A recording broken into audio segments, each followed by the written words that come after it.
laps in the front that at some point it's not maybe physically but mentally it's hard to keep this rhythm, this pressure on, and then you start to have these small mistakes. I'm locking here, locking there, which is allowing the diver behind you to get to take advantage. So it's really hard. That will be part of what Dennis Olsen is trying to do, though, won't it? Of course, keep of course. Pressure on. I mean, in the situation they are now, with a good gap to Mikael Müller, being in the situation of Dennis Olsen is the best. You have now still 12 laps to go. Look, we see now, for example, Yellow going really wide, almost touching the wall. Now Dennis to put, let's say, the top of the cake is start to flashing you. So. Does that ever do any good? No. I mean, you are used to when you race all the Carrera Cup, and you are used like Nick or Dennis to race Carrera Cup, Super Cup. You are used this flashing thing, so there is a moment where you don't really notice much, but it's always something else, like saying, hey, I'm here, I'm breathing on your neck, and I want to go by. So again, corner one on the outside, one on the inside, defending. Nice the position. But as I was saying, it's not easy. It's really hard situation. The point where Dennis Olsen is, the second position, is the most comfortable one, because you can manage how much pressure you put in the P1 guy. You can keep a little bit your tires. You can, let's say, be a spectator, a little bit more of a spectator of the situation, rather than Nick that he has to look in for the front, for the rear. Olsen around the outside. Would like to get underneath the car now, but it's off the exit of this turn, isn't it, Alex, where you have to start setting up the overtake for turn one, am I right? Yeah, exactly. This is the most important thing. You need to be really good on the exit of the last corner so you can have a chance to dive into the inside or outside, like we see now in corner one. Oh, whoa. That was tight, huh? There was contact between the two of them, but healthy respect between the two of them as well, I think, Alex, wasn't there? I will not say respect, it was some more that was close to happen. We see Dennis driving quite a lot too much to the inside, not leaving a lot of room to Nick Jellily. But it could have been much worse. That's why I'm saying about the respect, because if Jellily hadn't dived out of that there, he would have for sure had Olsen around, wouldn't he? Yeah, of course. So I would say a little bit of luck, well handling from Dennis Olsen, but also it's fair to say from my point of view, maybe Olsen dived too quick to the inside line and didn't let too much room to Nick Jellily because Nick Jellily was kind of going straight. Now we see the right penalty.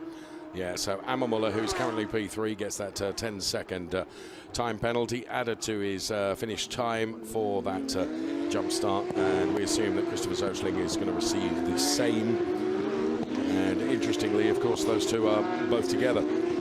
So the Olsen-Jellily fight will continue for another few laps. In the meantime, there is Carlos Rivas.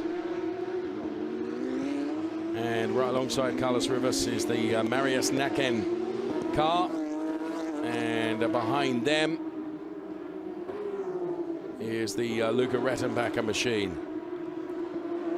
Part protector one now for Dennis Olsen, so he's not giving up. No. He wants this first place. 2/10 difference between him and Nick Jellily, so we are back to where we were a few seconds ago.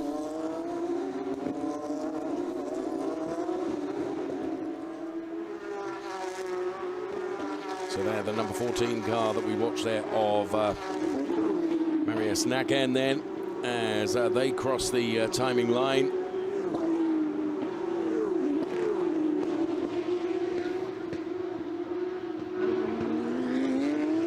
Carlos Rivas for the Black Falcon team is one of the B category drivers. Nick Jellily and Dennis Olsen continuing to fight at the front, and that fight got ever so fraught just a moment or two ago. Marius Naken now coming under some pressure from Luca Rettenbacher as some debris, and that's right on the start-finish line, isn't it? You only want to pick that up, and that's a puncture, isn't it? Yeah, exactly. It's the front right part of the bumper from Carlos Rivas, but I think it's not in a really dangerous place. We see both. Well, that's Stefan Raykopf and the number 12 car of Jorn Schmidt-Stade. Cars of Zita Pedrosa having some hard moment. We'll see now these two guys keeping the rhythm of attacking. One attacking, the other defending. This has been extraordinary because it's been lap after lap after lap, as you know, there's been hardly anything between them, has there? Oh. And Olsen doesn't really have too many options, does he? You know, there are only a number of places where you can try and overtake here, and by Jiminy, he really, really has tried, but Nick Yellerly has been stoic in his defense, and quite rightly so. The back end just bounces around on the exit of that turn. It's particularly bumpy here at the Norisring as well, isn't it, Alex? Yeah, no, it's a really, really bumpy racetrack. And we see these cars, the Porsches, quite a little bit heavy, and they have quite a little bit of soft suspension, so you can see this bouncing quite easily because of the bumps. We'll see now, for example, how they are really bouncing on the brakes, and again, defending Nick Yellerly, making that car as wide as possible, or some power oversteer. Better traction from Dennis Olsen out of the corner, so we'll see now if Dennis Olsen can dive to the inside. Of course, Nick Yellerly defends the position. Really, really close. Not that it happens in a dramatic situation like before. Dennis takes the fastest line, the outside line. Nick stays on the inside. Push out, oh, the switchback, loft tap. You like the loft taps, huh? Oh, this is great racing between the two of them, and of course we're reaching the closing stages of the race, so tyre degradation is going to be at its greatest now, isn't it? So are both of those drivers really going to have to battle with tyres that are offering less grip than at the beginning of the race, Alex? Exactly. This we saw that's why we are seeing more and more often these small lockups when they are approaching the corners. This also because the tire is getting older, so it's not the same level of grip that we had at the beginning of the race. Well, this is a fascinating fight, which has been great for us to talk about.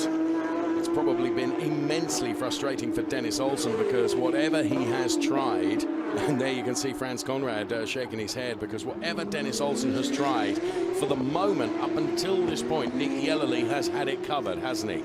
So it's been, you know, great driving from the two of them, and you have to share equal applause for both of them for lap after lap after lap to continue this extraordinary battle between the two of them. Interestingly, as they are continuing to fight, of course, Mikael Ammermuller is significantly quicker, but Mikael Ammermuller is going to have a 10-second time penalty. The incident between Jorn Schmidt-Stade and the number 33 car of Stefan Rakoff is under investigation. Not under investigation at the moment is Nick Yellerly for the race lead, because Dennis Olsen is not quite as close to him on this lap as he has been previously. Some 4/10 the margin now. Well, 4/10 is hardly enough for Nick Yellerly to be able to breathe, truthfully, because Yellerly, he has not been able to break away from Dennis Olsen. The two of them have both been lapping within 1/100ths of each other in terms of lap time. And they've been so close together. David Coltman is chasing down Thomas Preining. It's P9 and P10 respectively for Preining and David Coltman at the moment. David Coltman, of course, one of the Project One drivers. Thomas Preining, that of Conrad Motorsport. And behind them is the number 20 car, the Henrik Skog car for Race Union Huber Racing. So really are into the final stages of this Porsche Carrera Cup race now. The sun shining in the early evening here at the Norisring. Engelhardt putting some pressure into Christopher Circlin, but it's not really needed to go for it, because he will get anyway the 10 seconds penalty. But of course, without this radio transmission, he doesn't know. He doesn't know that. He doesn't know that. So of course he will continue to push. And there is Christopher Zoechling in the number 15 car, Christian Engelhardt in the number 5 car. This is the. They're still on the on it. That was more than a love tap, wasn't it? Yeah. It's a hate tap. Okay. So Yellerly then has still shown a clean pair of heels to Dennis Olsen.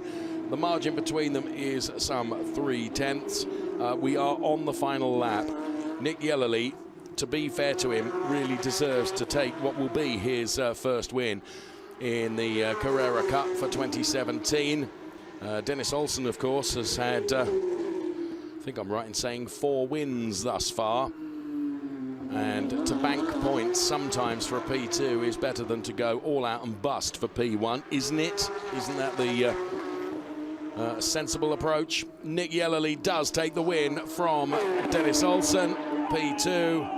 Mikael Ammermuller crosses the line P3, but will be relegated. So too will Christopher Zokling. That will uplift Christian Engelhardt, Ryan Cullen, also Larry Ten Voorde, Gabriel Piana, Thomas Preining, David Kolkman and Henrik Skoog as well.